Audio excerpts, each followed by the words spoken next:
Greg Cazillo, Cazillo.com. This is the inside of a viewfinder for a Nikon D3S. And a lot of the features and functions that are built into this viewfinder and every other DSLR camera, you should be using every single time you take a picture or a photograph, as the way I like to say it. So there's a lot, looks like a lot of stuff here, but realistically it's not that much, and it's all pertinent, all really good information that you should know and learn to use on a regular basis. First thing, let's start left to right. All right, first thing over here, this is a focus indicator. It's a little dot that turns on and turns off. Same with these little triangles right here. They indicate whether you're front focused or back focused, or whether you're locked right on. All right, that's what that is. It's blinking on and off a lot. This one icon right here, it changes too. Now what it's doing is telling you what kind of a metering mode you're in, whether you're in a matrix meter, trying to remember what that's called in a Canon, evaluative. I think it's everything basically. Evaluative metering, or it might be the center weighted or a spot metering mode right there.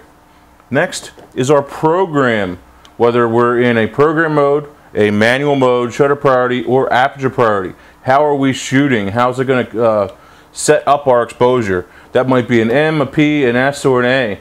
And so that's what's going on with that one. Next one, our shutter speed. Easy enough.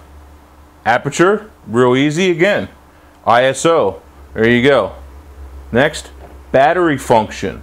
We need to know how full our battery is. Sometimes you're going through a lot, maybe your battery's been a little low because you forgot to charge it, something like that. Battery function tells you how much you have left. Especially with shooting video, that can be real pertinent information. Next one, how many pictures do you have left?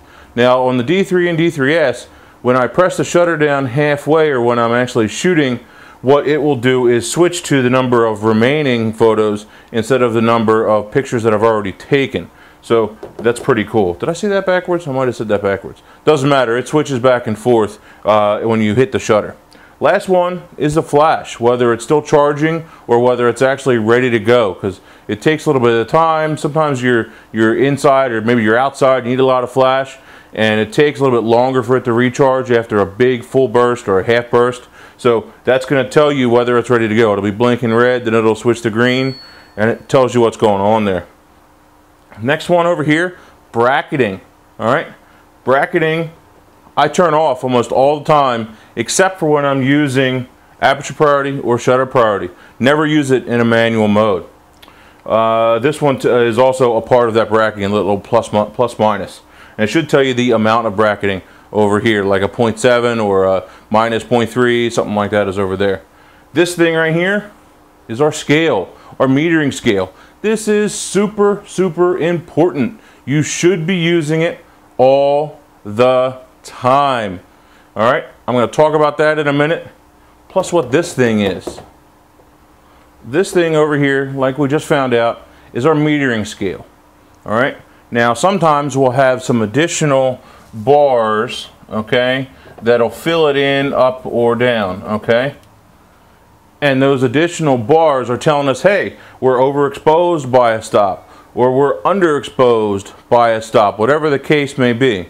Okay, you need to be using this in the camera, because if you're holding the camera, grab mine, if you're holding the camera like this and reading the back of the screen to get your exposure, guess what? You could be underexposed, you could be overexposed, could be way off. Okay, that's not the proper way to do it. You need to have the camera up to your eye with proper composition to get a good meter.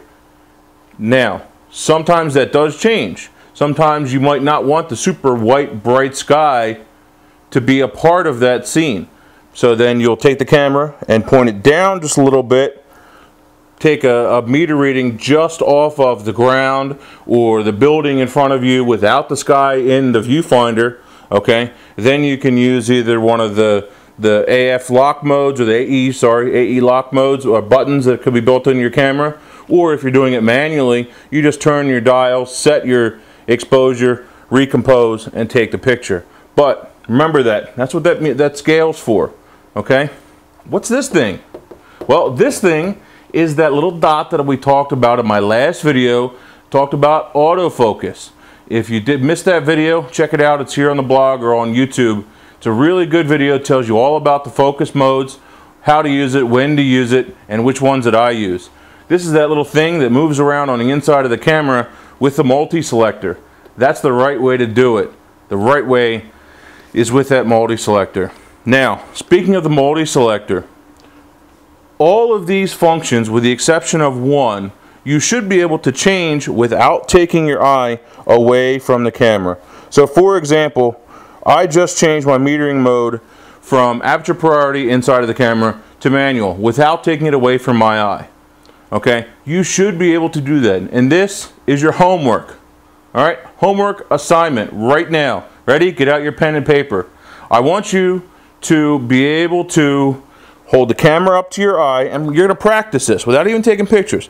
Take the camera up to your eye like this, okay? Look in the viewfinder and be able to change all of your buttons and functions, your aperture, your shutter, your ISO, all of those things inside of the camera without taking your eye away, okay?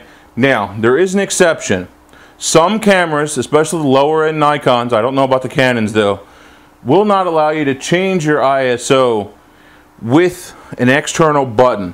Sometimes you need to use a button and a dial or something like that, but I'm not sure which ones that are. So you'll need to read your manual just to be 100% sure that you can actually do that without having to go back into the screen in order to change it.